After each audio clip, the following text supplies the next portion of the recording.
The only thing I can remember from my mother's death was an ambulance coming. We were all living at Nirvana at that time. And I can remember an ambulance coming, must have been about 10, 11 in the morning, to pick my mother up. And that was the very last I can remember. We were never allowed to attend her funeral or have anything further. In fact, my grandmother said nothing more to us. She never bothered. I mean, she never even took us to go and see my mother's grave or put some flowers on my mother's grave. Never. After my mother had passed on and after they had buried her, that was the last. She never ever sort of bothered to bring it up again or anything at all. But she was the one that really did hound my mother right through her life. It was only years later with Uncle Percy, when he took me to see my father's grave, he also took me to see my mother's grave. And all this and all the performance we had with my mother's death, I mean, I would have imagined that she would have had like a proper stone on my mother's grave and, all the flowers and things that went on it. But that never happened. She never bothered to go back.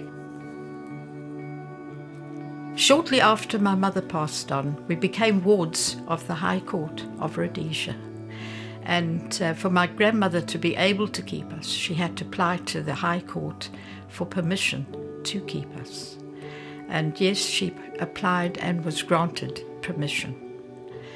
My grandmother sort of moved us children in like a different positions in the house and that. We ended up one side of the house while my grandmother's husband, Atmore, was at the other side. She endeavoured to keep us far apart.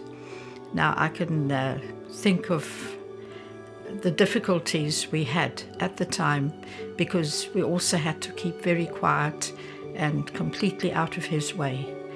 He wasn't very kind, very welcome. We were always referred to as the infernal brats. Even when it came to food times, special food was cooked for him and he would have his meals at the dining table, set for a king, with all the trimmings, the tablecloth and the plates and the food, perhaps chops or perhaps fish or whatever. But we never saw that luxury at all. Everything was really sort of, food was sorted out for John Atmore. And even the puddings, special puddings were made daily for him. If he didn't finish the pudding, then we would have to share it between the four of us. When I think back on the terrible period that we had, it should never have been allowed. We should have in fact been dealt with a lot sooner. When it came, we had no luxuries. We had to cycle to school, which was about 5-6 miles to school, 6 miles back, with very little food in our tummies, We had to sit in the kitchen with a piece of newspaper for a cloth. She'd give us mealie meal porridge in the morning with a spoon of sugar, teaspoon of sugar and a tablespoon of milk, and that was our lot. When we came home in the evenings, we'd have the same food on a daily basis. She would send the worker to go and get 6 mixed pieces from the butcher. I mean, these really were the butcher's scraps. And he would come home and cook it completely separate to the food John Atmore had. And that over and above, I mean, we just had to put up with what was given to us. It is biting in because it's like remembering all what I went through, which I think switch off for a minute quick. I think it has affected me. I really do. It should never have been allowed. My grandmother should never have put us in a position like that. When the welfare came to the house, she would show them a beautiful wardrobe of clothes that supposedly we were wearing. That wasn't true. She never showed them the food that she was giving us. She never showed them where we were sleeping. She never showed them the fact that we had to cycle all those miles to school and get on with our schoolwork. I can tell you now, if it wasn't Uncle Percy, I don't know. I really don't know what would have happened, because really he was the saving grace. He helped us all the way. Just switch off for a minute. You know, my grandmother was also, she'd taken my mother's death very serious. And, you know, she turned to alcohol. I can remember standing outside, the three of us, outside Mrs. Milliken's beer hall. And we would have to just wait for her while she was busy drinking. When she came out, she would give us a tikkie to go over to the OK Bazaars and buy some boiled sweets. And then she'd get a taxi, and we'd all come back home with a taxi. Came to food, even the, you know, the clothing. We were very poorly dressed at that time. The food was dreadful. We were really short of food. If it wasn't Uncle Percy, I don't know where we would be. I really don't. But, I can't take it, really. I can't imagine a man, he would have his sweets and he'd sit and eat them all by himself, but call us in to make sure we can see he's having his sweets and biscuits. And occasionally he might give us a sweet, condescendingly.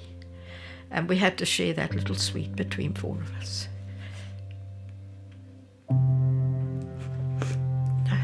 No, Gwyddy, I can't. The way she scrapped with him, and then we'd end up, it would be nothing. At 9 o'clock at night, she would take us to my mother's plot where she'd built like a Poland lager, and we were there for anything up to a week or 10 days until the scrapping stopped. And then we'd go all back to Nirvana and back to the routine and that. So, no. You know, we had very little in the line of clothes, very little in anything. She was on alcohol, and she was, as you can see as we go on, I mean, she was really soaked in alcohol. And, I mean, that's how she became ill, seriously ill. I mean, my childhood really, after my mother, was completely ruined. We used to go to Uncle Percy on a daily basis from school, 5 days a week, and he would have a pot of really wholesome food for us. And even if it was raining or whatever, we used to have to cycle in the rain, you know, and never ever did George Atmore or any of them dream to pick us up. You know, we were referred to on a continual basis that we were infernal. I couldn't. We were all allotted coupons, so you could only buy like one loaf of bread per day or whatever it was, but you had to have a coupon for the bread. You had to have a coupon for the sugar, and you had to have a coupon for the butter and food stuff like that, which Rhodesia was supplying Britain with. Now, as children, we never had any of that at all. Everything was contributed to Atmore.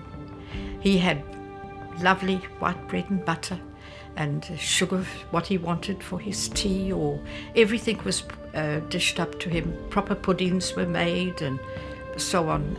But for us, we had nothing. If there was any pudding over from Atmore's table, yes, it was given to us. But we had to share that, maybe a spoonful, between the four of us. And to me, this was absolutely dreadful. The fact that we couldn't move, we had to keep to our side of the house, while he had access to the whole of the side of his house. Well, those were my early years straight after my mother had passed on. I mean, there was no thought that I'd lost my mother.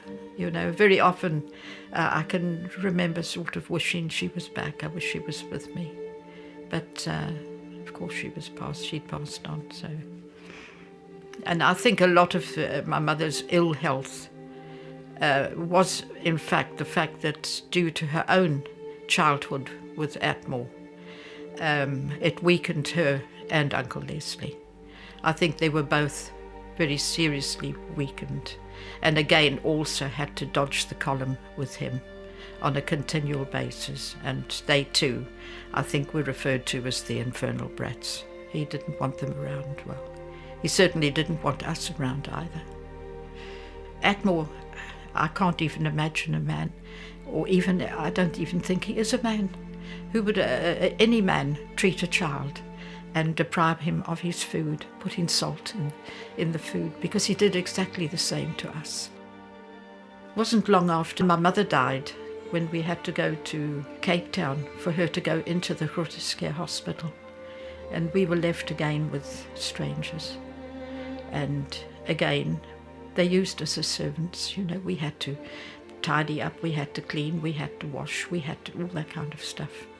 Literally, we were really servants there, unpaid servants. Yes, they looked after us. Yes, they fed us. But, you know, that's really...